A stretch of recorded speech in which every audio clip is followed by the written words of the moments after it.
Hello again, Avinash here. Welcome to part 2 of my free 5-part full-on living course. Over the next 4 videos, I'd like to give you the real core teachings that I have picked up and used over the years, and that I have found to be most effective in a number of ways.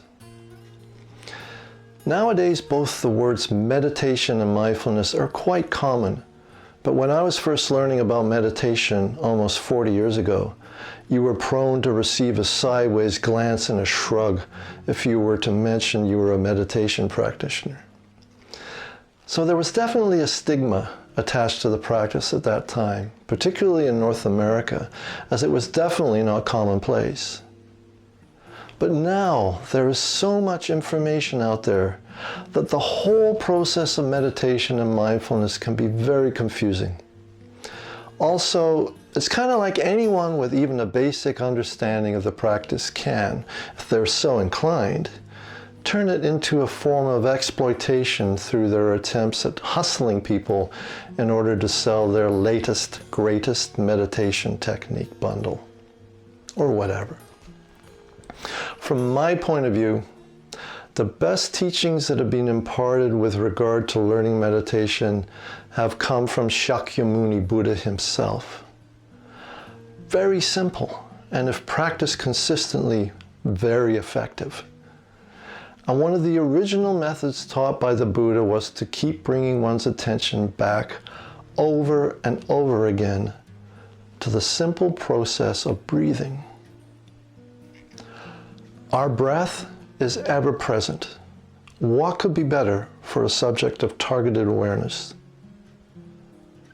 My teacher, Thich Nhat Hanh, made it simple by putting it into words. Breathing in, I know I am breathing in.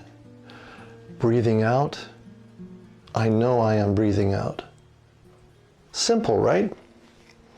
Well, yes and no. The reason I say that is because we all have a brain, and the brain is linked to our ego, and together what gets produced is a myriad of thoughts which are linked to emotions, judgments, etc. You cannot stem the flow of thoughts, especially when you are first learning, and it can drive you crazy. The way around it is to accept that your mind is a thought machine, but you also have willpower. And what you do is consistently use that willpower to bring yourself back to the awareness of breath over and over and over again.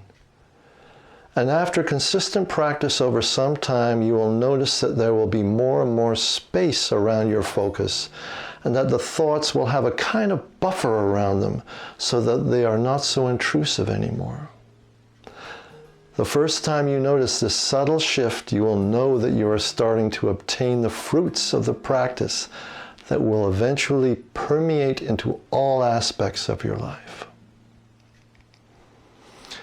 So with this in mind, I invite you to first deal with any distractions, whether it's the TV, your phone, your pets, etc. I remember years ago when I was teaching meditation in the workplace, in the basement of the company offices, and the secretary just could not pull her awareness away from the sound of people walking up and down the hallways upstairs. It drove her nuts. And she finally just gave up and stopped attending the sessions. It's really too bad. So it's really important to deal with those kinds of distractions from the get-go. Once that's taken care of, just sit quietly and consciously take 3 deep breaths. Hold them in for a few seconds and then slowly exhale. Now bring your awareness just to the process of breathing. As you breathe in, you can internally say to yourself, in, and when you breathe out, you can say, out. Stop this video and try that for a couple of minutes right now.